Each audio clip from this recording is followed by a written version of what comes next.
नमस्कार मेरे प्यारे विद्यार्थियों।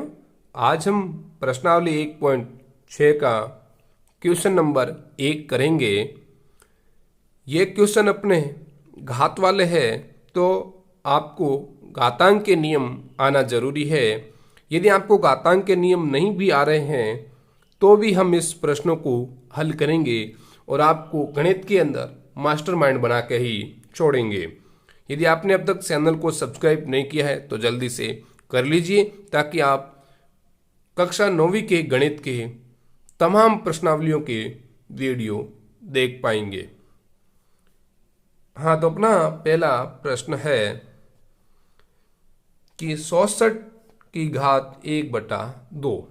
अब 64 की घात 1/2 है, इनको आप सरल करना है तो सबसे अच्छी विधि है इस 64 का अभाज्य गुणनखंड निकाल दीजिए।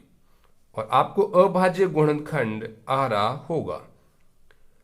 अभाज्य गुणनखंड निकालने के लिए आपको सबसे पहले 64 में यदि 2 का भाग जा रहा है तो आपको 2 का भाग देना है, शेषफल नहीं देना चाहिए।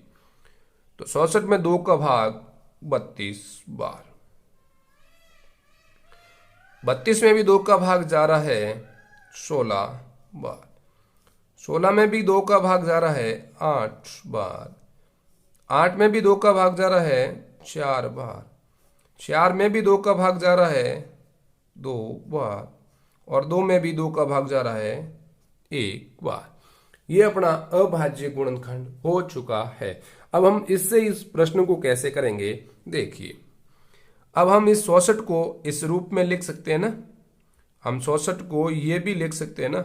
अब ये जितनी बार आपने अभाज्य गुणनखंड किया, जो ये आगे संख्याएं आ रही है, उनको आपको मल्टीप्लाई में लिख देना है। अब ये आपके पास में आ चुका है, तो आप इनकी क्या आधार हमारा सेम ही तो है, तो हम इनको ये लिख सकते हैं 2 की घात 6।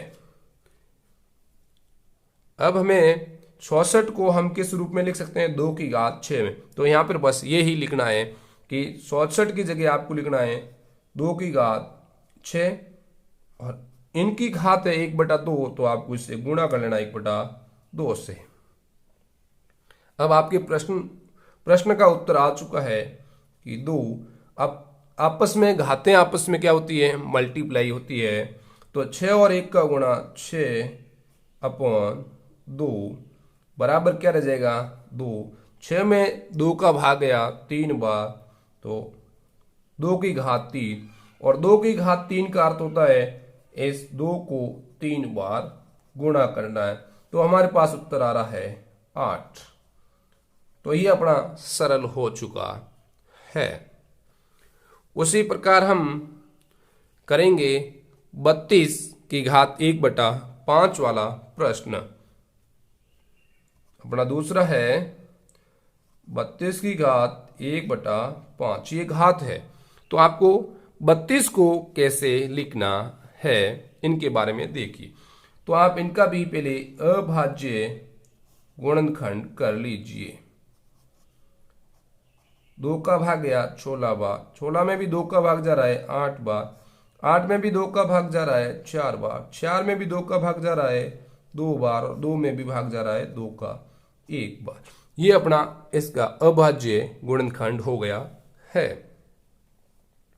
अब इस 32 को आप किस रूप में लिख सकते हैं, तो देखिए 32 बराबर, अब जो आपके यहाँ गुणनखंड के अंदर जो आगे संख्या निकल करके आ रही है, इनको आपको मल्टीप्लाई में लिखना है।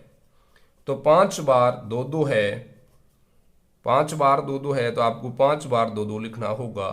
तो हम 32 को कैसे लिख सकते हैं, 2 की घात 5 के रूप में भी लिख सकते हैं।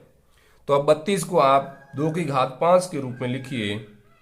तो लिखेंगे आप 2 की घात 5 गुणा, घातें आपस में मल्टीप्लाई होती है, तो गुणा 1/5।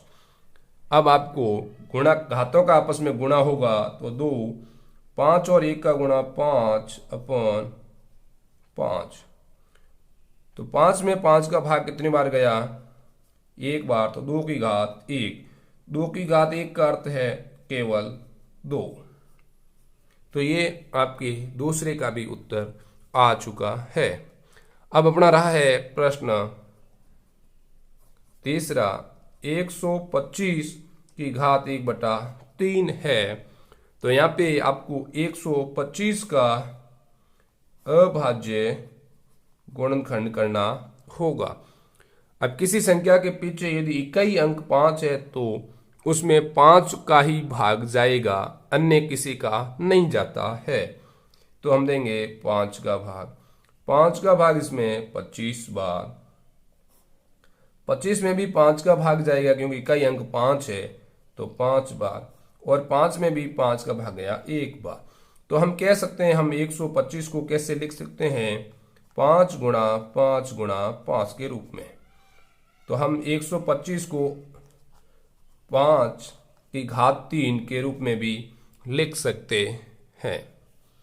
तो 25 की जगह हम लिखेंगे 5 की घात 3, तो 5 की घात 3 और आपस में घातें मल्टीप्लाई हो गई, ये तो है ही।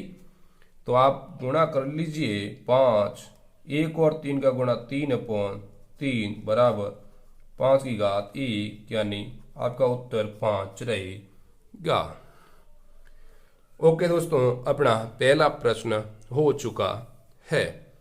अब हम अगले वीडियो के अंदर 1.6 का दूसरा और तीसरा क्वेश्चन करेंगे। तब तक मेरे साथ बने रहिए। धन्यवाद।